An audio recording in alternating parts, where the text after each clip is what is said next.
আমি ভাববো এখানে ষড়যন্ত্র হচ্ছে এখানে কারচুপি হওয়ার জন্য উনি এটার জন্য দায়ী এবং উনি এটার জন্য ইয়ে করতেছে এখানে আমি মনে করবো এটা যদি এখানে কোনো ইয়ে হয় এবং এই সেন্টার বন্ধ ঘোষণার জন্য আমি দাবি করতেছি এই সেন্টার এখানে বন্ধ করা হবে। নির্বাচন কমিশনে জানিয়েছি অফিসে এই সেন্টারে এখানে ভোট কারচুপি হওয়ার আশঙ্কা আছে। আমি মনে করি এখানে ভোট কারচুপি হবে এবং এটার জন্য উনি দায়ী, উনি এটা ষড়যন্ত্রমূলকভাবে করছে। এটা খায়রুল চপ্পল, আপনি চাইছেন যে এই ভোট কেন্দ্রের ভোট বন্ধ করা হোক, কেন চাইছেন? আমার সকাল থেকে আমার এজেন্ট আসছে 8টার আগে, উনি প্রিসাইডিং অফিসার যিনি আছেন যুব উন্নয়ন কর্মকর্তা, উনি আমার কোনো এজেন্ট ইস্যু করতেছেন না। আমি মনে করি যে এখানে ষড়যন্ত্র হচ্ছে এবং ভোট কারচুপি করার একটা সম্ভাবনা আছে, কারণ এজেন্ট না থাকলে তো এখানে ভোট মানে সুষ্ঠু হওয়ার সম্ভাবনা কম। মানে কেন উনি এজেন্ট দিতে চাইছেন না কেন? উনি এখানে দুইটা কেন্দ্র পাশাপাশি, ওই কেন্দ্রে ইস্যু করছে, এই কেন্দ্রে এসে বলছে বসার জন্য আমি ইস্যু করবো, পরে এখন উনি ইস্যু করতেছেন, আমি জানি না কেন। আমি মনে করছি যে এটা ষড়যন্ত্র হইতে পারে। সামগ্রিক আপনি কি মনে করছেন? ভোটারদের মধ্যে উৎসাহ খুব বেশি এবং এখানে এই বৈরী আবহাওয়ার মধ্যে মানুষ ভোট দিতে আসছে। আমি মনে করি যে ভোট কেন্দ্রে ভোটাররা আসছে এবং আমার জয়ের ব্যাপারে আমি আশাবাদী। কিন্তু এখানে প্রিসাইডিং অফিসার যিনি আমার এখনো আমার এজেন্ট ইস্যু করে নাই, আমি মনে করি যে এখানে কারচুপি হওয়ার সম্ভাবনা আছে। ধন্যবাদ। আগে সুনামগঞ্জ সদর উপজেলা পরিষদ নির্বাচনের প্রার্থী খায়রুল চপ্পল এই ভোট কেন্দ্রটি ভোট গ্রহণ বন্ধ রাখার বলছেন যে এই কেন্দ্রটি যেন ভোট গ্রহণ বন্ধ রাখা হয়। এখন আমি এই কেন্দ্রের যিনি প্রিসাইডিং অফিসার ওনার সাথে একটু কথা বলতে চাই। আসলে কি হয়েছিল? ওয়ালটন ফ্রিজ কিনে অনেকের মতো আপনিও হয়ে যেতে পারেন মিলেনিয়াল সেরা পণ্যের সেরা অফার। আসলে বিষয়টা হলো যে ওই আমার এখানে দুইটা কেন্দ্র পাশাপাশি, একটা 8 নম্বর কেন্দ্র, একটা 9 নম্বর কেন্দ্র। তো দেখা যাচ্ছে যে এই কিছু পোলিং এজেন্ট যারা 8 নম্বর কেন্দ্র থেকে তাদের নামে কার্ড ইস্যু করা হয়েছে। আমি যখন ভোট গ্রহণ শুরু হওয়ার পর এখানে বিভিন্ন বুথ কক্ষে যাই, তো আমি আমার কাছে মানে বিষয়টা আমি দেখতে পারি যে 8 নম্বর কেন্দ্রের কিছু এজেন্ট এখানে চলে আসছে। তখন আমি তাদেরকে বিনয়ের সহিত বলছি যে আপনারা তো 8 নম্বর কেন্দ্রের এজেন্ট, আপনারা এখানে এখানে তো আমাদের কেন্দ্র হলো 9। আপনাদের যেখানে জায়গা আছে, যেখানে বুথ নাম্বার লেখা আছে আর কক্ষ নম্বর লেখা আছে, আপনারা সেখানে গিয়ে আপনাদের ভোট গ্রহণ কর্মকর্তা সহযোগিতা করবেন, এই বিষয়টাই। আর দ্বিতীয় বিষয়টা হলো যে যারা ওই যে এজেন্ট হিসেবে আবেদন করছে, তারা আবেদন করার পরই আমরা তাদের নামে সকলের নামেই কার্ড ইস্যু করা হয়েছে। আমাদের 7টা বুথে প্রায় এখানে 25 জনের মতো এজেন্ট রয়েছেন এবং তাদের সবার নামেই কার্ড ইস্যু করা হয়েছে। কিন্তু ওই সময় কার্ড ইস্যু করার সময়, আবেদনের পরিপ্রেক্ষিতে কার্ড ইস্যু করার সময় যারা অনুপস্থিত ছিল তারা তখন কার্ড নিতে পারেনি। কিন্তু পরবর্তীতে তারা প্রায় 2 ঘন্টা পরে, 1.5 ঘন্টা 2 ঘন্টা পরে আসা তারা কার্ডের জন্য বলছে। কিন্তু নির্বাচন কমিশন নিয়ম অনুযায়ী 8টার পরে কোনো এজেন্টকে কেন্দ্রে ঢুকতে দেওয়া যাবে না। এই জন্য তাদেরকে আর আমরা কার্ডগুলো দেইনি।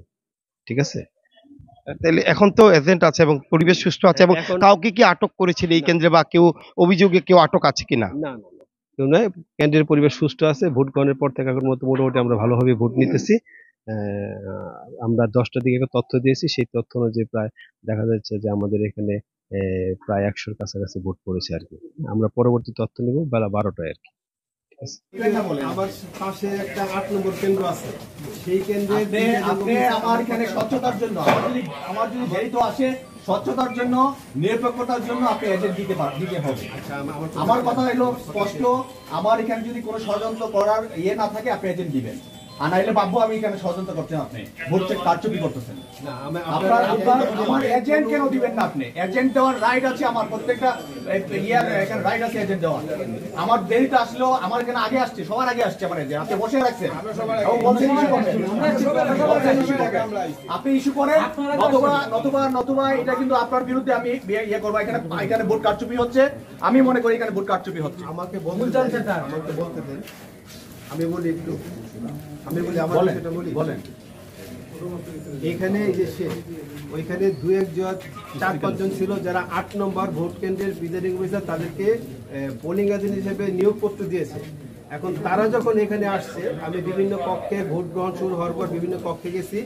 কক্ষে যাওয়ার পর দেখলাম যে না, ওই কেন্দ্রের ইস্যু করা পোলিং এজেন্টরা এখানে আসছে। তখন আমি তাদেরকে বিনয় সুযোগ যাইতে বলি, কারণ ওই প্রিসাইডিং অফিসার 8 নম্বর কেন্দ্রের প্রিসাইডিং অফিসার যখন পোলিং এজেন্টদের কার্ড ইস্যু করছে, তখন আমি তো তার বিপরীতে আরেকটা কার্ড ইস্যু করার আমার এখতিয়ার নেই। ঠিক আছে? আমি সেই কথা তাদেরকে বিনয় বলছি। ঠিক আছে? আর হলো যে উনি যে লিস্টটা দিয়ে গেছে সকালে, আমার কথা শুনেন, আমি বুঝছি আমার কথাটা শেষ আপনার কথা করি। এখানে ভুল হইতে পারে। একটু শেষ করতে দেন। এবং উনি যে তালিকা দিয়ে গেছে সেই তালিকা অনুযায়ী আমি এজেন্টের কার্ড ইস্যু করা হয়েছে, ইস্যু করার পর উপস্থিত যারা ছিল সবাইকে কার্ড দেওয়া হয়েছে। ঠিক আছে, আপনি এখন এখানে যদি ভুল হয়ে থাকে, না থাকে, শুনেন, ভুল হয়ে থাকে যদি আমার আপনার কথা আমি রাইট মনে করলাম, ভুল হয়ে থাকলে আমার এখন স্বচ্ছতার জন্য এজেন্ট তো দিতে হবে আপনার। স্বচ্ছতা, আপনি কি স্বচ্ছতা চান না? অবশ্যই চাই। তাইলে এজেন্ট ইস্যু করেন। এখন নির্বাচন কমিশনের সাথে কথা বলা হয়েছে, ওনারা সিদ্ধান্ত যেভাবে দেবে শুনেন, সেভাবে আমি প্রিসাইডিং দেব। অফিসারের সিদ্ধান্ত চূড়ান্ত সিদ্ধান্ত। না, এটা এখন আমার সিদ্ধান্তের বাইরে চলে গেছে। ঠিক আছে, বলে দাও। আপনি যদি এজেন্ট না দেন, আমি ভাববো এখন এখানে এই যে এখানে আপনার ষড়যন্ত্র হচ্ছে, ষড়যন্ত্র হচ্ছে আপনি এখানে কথাটা কারচুপি হওয়ার জন্য উনি এটার জন্য দায়ী এবং উনি এটার জন্য ইয়ে করতেছে এখানে। আমি মনে করবো এটা যদি এখানে কোনো ইয়ে হয়, এবং এই সেন্টার বন্ধ ঘোষণা করার জন্য আমি দাবি করছি। আপনার এই সেন্টার কথাটা এখানে বন্ধ করা আমরা হবে। নির্বাচন কমিশনে জানিয়েছি অফিসে। এই সেন্টারে তারা এখানে বলছে ভোট কারচুপি যে হওয়ার কিছুদিনের আশঙ্কা ভিতরে আছে। তারা সিদ্ধান্ত আমি দিবে। মনে করি এখানে ভোট কারচুপি হবে এবং এটার জন্য উনি দায়ী। উনি এটা ষড়যন্ত্রমূলকভাবে করছে এটা। না, আপনার কথার সাথে আমি একমত না। আপনি একমত না হলে মানুষ কইব না, না,